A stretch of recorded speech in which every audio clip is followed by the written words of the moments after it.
Tonight on CFTK-TV News, the Niska government has an announcement of good fortune. The all-native basketball tournament is set to make a return in February, and a spot check set up by the RCMP this weekend. Northwest BC's only television news team. We are CFTK-TV News. Good evening, and thank you for joining us on this Monday, December 6th. We begin tonight with British Columbia's health minister saying that he isn't worried about the newest COVID-19 variant, Omicron, because the need is to focus on the Delta variant, which is having a profound impact on the province. Adrian Dix says the Delta variant is disproportionately affecting those who haven't been vaccinated, citing more than 150 people, most of them unvaccinated, who have been moved from the Northern Health Authority to Southern hospitals. He says the transfers are weighing down the healthcare system because most of those people are in critical condition and require teams of healthcare workers at every stage of their transport. The minister says that more than 50% of people over 70 have received their booster shots, which equates to about 500,000 doses. He says 38% of children aged 5 to 11 have been registered for their first vaccine, and about 84% of those who have registered have received an invitation to book a shot. Dick says in an announcement that a pharmaceutical company is making an oral COVID-19 antiviral pill in Canada, which is good news because it will help those with moderate to severe symptoms, but it doesn't replace a vaccination. Over a 3-day period, BC is reporting 946 new cases of COVID-19, including 15 epi-linked cases for a total of 220,530 cases in the province. There are currently 2,876 active cases of COVID-19 and 215,000 people who have tested positive and recovered. Of the active cases, 241 individuals are currently in hospital and 89 are in intensive care. 115 new cases in Northern Health, bringing the total active case count to 342. In the past 72 hours, 11 new deaths have been reported for an overall total of 2,362. Northern Health reporting 4 of those 11 deaths. Canada's Minister of Crown Indigenous Relations saying the federal government will soon release some of the residential school records it has been criticized for withholding to the National Centre for Truth and Reconciliation. Mark Miller says the government held back some records detailing the timelines of what happened at different institutions based on a third-party obligation it had with the Catholic Church. He says the moral obligation to survivors now outweighs the commitments to the church it once had, and Ottawa will send the documents to the centre within a month. The Tk'emlúps-Secwépemc Nation is among the several First Nations to call for full access to Ottawa's records since announcing last spring that more than 200 unmarked graves have been found on the grounds of the former Kamloops residential school. If you're a member of the Niska Nation, your bank account will soon be getting a boost. The Niska government has announced that it will give each of its members a one-time gift of $2,500 out of a total $20 million set aside in its budget.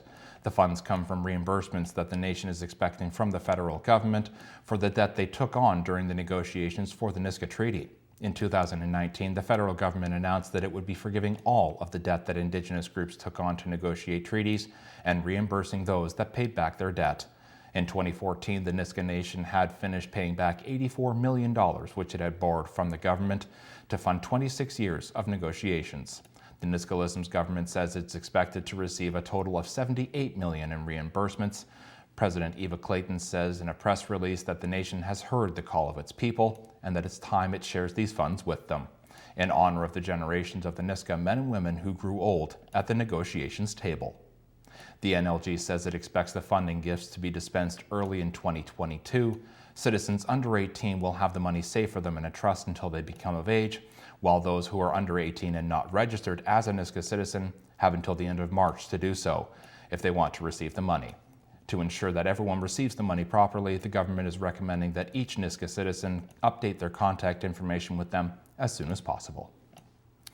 The all-native basketball tournament is set to make a return in February, but unfortunately this holiday season will be another year without the annual event. The all-native Christmas Classic will not be held this year due to holiday closures at the Civic Centre in Prince Rupert. The tournament is usually held after Christmas, but this year the centre will be closed on December 27th and 28th. And all-native President Peter Hogan says that those 2 days take up half the tournament. Normally the Civic Centre just asked us, are you still going to host the Christmas tournament? but I never got that call this year. And then plus I was so busy trying to get the All-Native for February going that I really didn't worry about the Christmas tournament at the time. And when players started talking to me there in 1st of December that they want to know about the Classic, so that's when I found out. Hogan says the cancellation isn't anybody's fault, but just a cause of miscommunication. He also adds that they can't do the tournament before Christmas because not all the players would be on break for the holidays. The tournament will begin on February 13th of next year, although it could start a day earlier if lots of teams sign up. Coming up next, a pop-up spot check by the RCMP was set up this weekend. The results when we come back. Welcome back. The magic of Christmas will be roaring through the streets of Terrace soon as the annual charity parade of lights come to town. CFTK's Zach Power has more. It's a holiday tradition built for the Northwest. The fire department's charity parade of lights, put off by the Thornhill Fire Department. So this event will just be a driving tour around all the regional district communities. And we're just going to have our trucks decorated again, getting our appearance out there, having the friends and family come out and see a lovely show. We're going to have some music playing on top of the fire trucks, and all the trucks will be decorated. Lieutenant Daw says they haven't been able to pull it off in the past few years due to COVID-19. We've done it every single year in the past. It's been going for decades on end so far. Due to COVID in the past few years, we haven't been able or eligible to do it just because they didn't want even all the firefighters all congregated in the one hall. We even have a sponsor from Coca-Cola that has shown interest into joining the parade with us this year as well. The Thornhill Fire Department says that they won't be accepting food donations this year due to COVID-19, but they hope to set up a system where you can donate financially to those in need. Yeah, so right now we're advising everybody, if you would like to do the food donations where we usually collected in the past, is we ask that you just go right down to the food bank. They'll take food donations there, or even a cash donation. We do have in the works of we're trying to get together a e-transfer that residents and folks can do directly either to Thornhill Fire Department, and then we can e-transfer over to the food bank as well. Again, once we have all the final details on that, we'll make sure that is up on the Community Connection page as well. For CFTK-TV News, I'm Zach Power in Terrace. All this talk and pictures of Santa remind me of snow. And turning to the local weather now, we'll see what the forecast brings. Prince Rupert and the coastline today saw increasing cloudiness this afternoon, wind of 50 and a high of 0. Tonight, cloudy rain mixed with snow beginning after midnight, winds staying at 50 and temperatures steady near 0. In Terrace Kitimat today, sunny, high of -5 with the wind chill of -16. This evening, snow beginning overnight, about 2 centimeters, a low of -7, wind chill near -16. In the Valley Lakes District today, a mix of sun and cloud, temperature steady near -10 and a wind chill of -16. Tonight, cloudy, 40% chance of flurries overnight, snow before morning with a wind chill near -16 as well. On the north coast, Tuesday, rain mixed with snow in the morning, wind to 50 through the main inlets and valleys. Dying down near noon, high of +4. Tuesday night, showers, windy, low of +3, and those showers and rain will continue throughout the week ahead and into Friday night, where there's a chance of snow, and into Saturday as well. Temperatures close to the freezing mark. In the Terrace Kitimat area, Tuesday, snow, risk of freezing rain in the afternoon, snowfall about 10 to centimeters or more. High of -4, wind chill -13. Tuesday night, snow, low of -4, and that snow is going to continue on throughout the week into the weekend as well, with snow or rain in the forecast on Friday. In the Bulkley Valley Lakes District, Tuesday, snow about 5 to 10 centimeters. In southwestern regions, expect 4 centimeters or more. High of -5. Tuesday night, snow, a low of -8, cloudy for the day, but after that, snow on Friday and into the weekend, temperatures just below freezing. Tonight's weather picture was created for us by Annie from Kitimat. Thanks for the artwork, Annie. That looks great. Your name will be entered into our Friday draw to win a meal from McDonald's. And for all you other young artists who'd like to share your weather art with us, you can drop it off, mail it in, or email it to us to our studios on Lazelle Avenue in Terrace.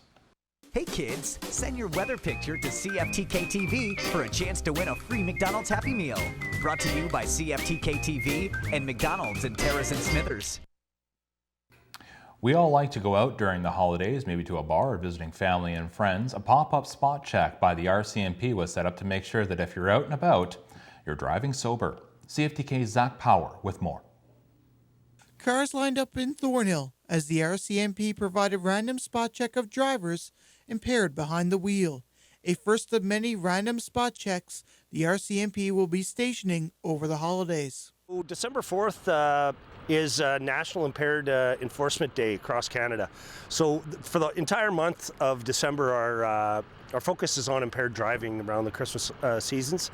And today in particular, we want to be out and we want to fly the flag and let people know that we are out and about looking for impaired driving, and we want to remind people to plan ahead and be safe over the Christmas holidays.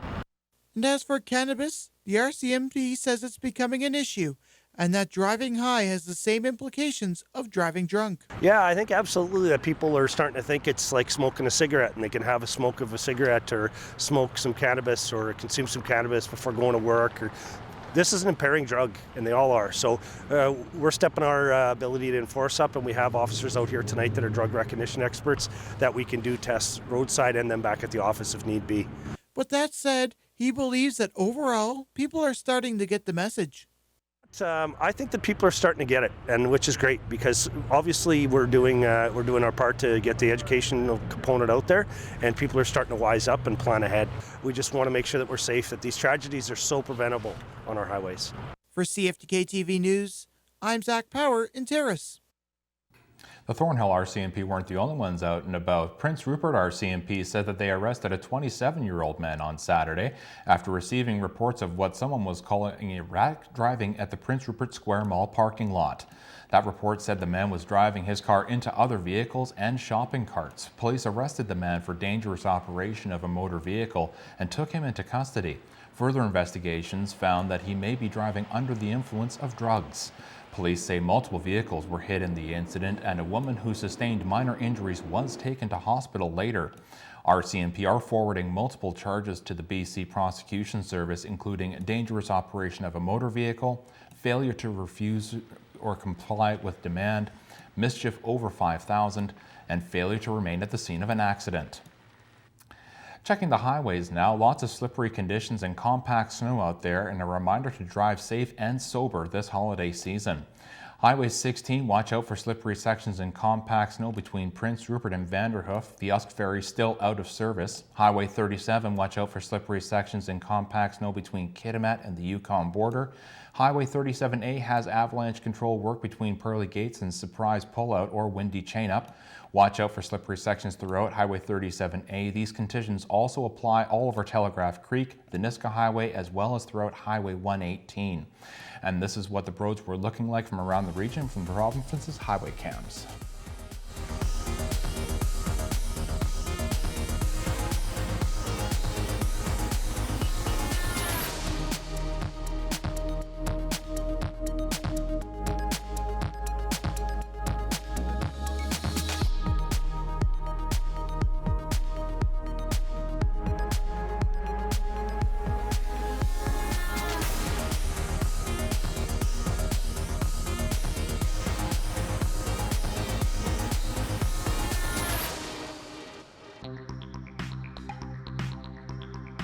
Still to come, the discovery of cracks found on 19 cyclone choppers when we return.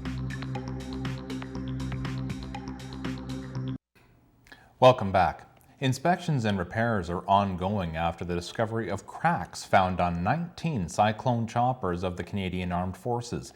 CTV's Kristen Ekachite reports. The CH-141 Cyclone has been in operation for more than 6 years. The military bought the maritime helicopters to conduct anti-submarine warfare and search and rescue missions, but most of the fleet is now experiencing a maintenance issue. The Department of National Defense says 19 of its 23 Cyclone fleet have cracks in the body of the aircraft. The cracks were first discovered on November 26th. Then the military did a special inspection of the entire fleet. This retired Royal Canadian Air Force pilot of 33 years says routine maintenance checks are performed regularly because of the nature of the operations. Shipboard flying is extremely demanding. both on crews and on the aircraft itself. Work is now underway to repair 12-wing Shearwater's Cyclones as soon as possible, with the first few expected to be back in service within the next few days. Officials admit the maintenance issue has had some impact on the flood relief operations in BC, and other choppers were sent to help out instead. But this isn't the first time the Cyclone has had problems. In April of 2020, 6 Canadian military members died after a cyclone crashed off the coast of Greece. Software that helped run the aircraft was to blame. The computer, which was in control of the aircraft at that point in time, didn't like the pilot's input and put the aircraft into a dive, unfortunately. Initially purchased to replace the half-a-century-old Sea King helicopters, the Cyclone faced multiple production problems, years of delay, and was over budget at $5.7 billion. Taking an aircraft like that from a civilian version and turning it into the military spec, it does require some upgrades. The cause of those cracks on all 19 Cyclones is currently under investigation. No word yet on just how much Canada will foot the bill on those repairs. Canadian National Railway says trains are moving in southern BC again after a series of storms hit the region, causing flooding and landslides. CN says service resumed yesterday after crews worked around the clock on the Vancouver Canucks corridor, which was first cut off in mid-November. The country's largest rail operator restored limited activity along the vital supply link late last month before opting to close the line again a week ago as more downpours triggered further flooding and landslides as well as debris. The restored connection will allow freight to and from the Port of Vancouver and brings a clear massive blockage of incoming shipping containers as well as outgoing grain. Turning to the markets now, Canada's main stock index surged as reassurances about the latest COVID-19 variant powered the energy sector and higher and prompted broad-based rally. The Canadian dollar went up 0.21 of a cent today. The price of gold went down $4.40. Oil went up $3.23. Lumber also went up $30. Aluminum went down $7. In Toronto, the TSX jumped 227.83. The Venture Index went up half a point. In New York, the Dow Jones leapt up 647 points today, and the Nasdaq also went up 139.68. Still ahead, the local ski community feels the hardships faced by the southern mainland after this. Welcome back. Police were set outside of grocery stores in Terrace this weekend, and their goal wasn't to find the Grinch. CFTK's Zach Power has the story. Police lights, the cruiser, and a backseat loaded, but this time with more desirables.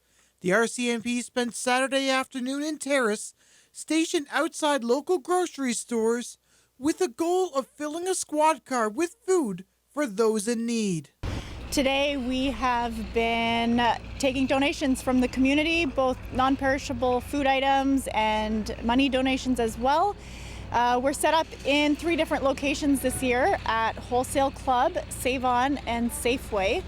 And these donations are going to be going to the Terrace Church's food bank, as well as Kassan Place and Salvation Army.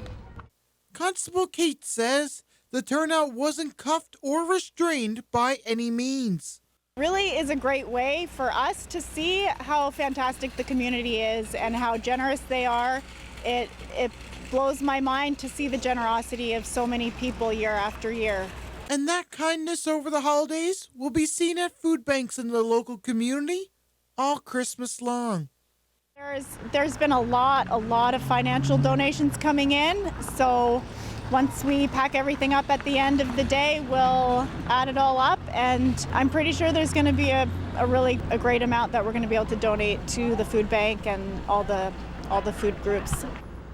Constable Kate says that doing something like this during the holiday season means that much more after the year that we've had, and they hope to do it again next year right here at Safeway, Save On, and Wholesale Club. For CFTK-TV News, I'm Zach Power in Terrace. Speaking of Terrace, 3 games were highlighted in action in the CIHL this week, with both Kitimat and Terrace on the road. CFTK's Zach Power with more. Things got exciting in this week's action of the CIHL as teams count down towards the Christmas break. Let's start off in Nechako, where the North Stars blew out the Ice Demons right out of the water. It was a 9-2 final in that game. Meanwhile, in Hazelton, the Wolverines and River Kings faced off, and Terrace dominating from the start of the second period onwards, with a 9-2 finish and a hat trick from Taylor Mallett and a goals from Robert Ory and enforcer Giamatti Camano, who both had 2 each. Now, Sunday's action between the Wolverines and Ice Demons ended with the Hazelton Wolverines taking that game on home ice. The Terrace River Kings still remain at the top of the league as they stay undefeated after this week's action. That's your CIHL update on CFTK-TV News. I'm Zach Power. Rain and mudslides have thrown a wrench into the ski season down south, and the local community up north here can understand the hardships. CFTK's Zach Power with more. Flooding in BC has affected us all in one way or another, whether it be being on the receiving end of a weather pattern, supply chains, or poor communications in the Northwest. And ski hills in the north are not immune. The fiber optic lines that bring our internet to the north have been affected. And that has caused extremely slow internet, as many of our local folks have discovered here in the evenings. And that slow internet is completely crippling our communication from town to the mountain. Christian Taberes is the GM with Shames Mountain and says while the hills are hit by slow internet, he says he can't compare it to the loss of the mountains down south. The ski resort down south, certainly some of the larger ones that are dependent on the Vancouver market, it's a huge hit. You've got half of their skier base that suddenly are unable to come visit. So, those poor guys, if it's not low air traffic, now it's affecting the rubber tire traffic. So say like Manning Park, that area. And then I've also seen a lot of them are dealing with, instead of snow, it's rain, which is obviously not what you want. And I have seen a couple of places that have to postpone their opening. I feel for that. Most of all, they say it's hard not to feel bad for them. Yeah, I feel for all of the mountains that are dealing with the outcome of this weather system that's coming through. For CFTK-TV News, I'm Zach Power in Terrace. Sticking with the sports theme, the Vancouver Canucks play their first game under head coach Bruce Boudreau tonight when they come to Los Angeles Kings. The Canucks fired their head coach Travis Green and general manager Jim Benning yesterday following a 4-1 loss at home to the Penguins on Saturday. The White House says that the U.S. will stage a diplomatic boycott of the upcoming Winter Olympics in Beijing to protest human rights abuse issues. Its move to China has vowed to greet them with firm counter-measures, the White House press secretary told reporters during Monday's briefing that the U.S. athletes will continue to compete. And that's our news for now. Thanks for watching. We're here weeknights at 5, 6, and 11 o'clock with the latest news from around the Northwest and beyond. You can also find our local stories on our website, Twitter, and Facebook page. And for now, from all of us here at CFTK-TV News, have a good night.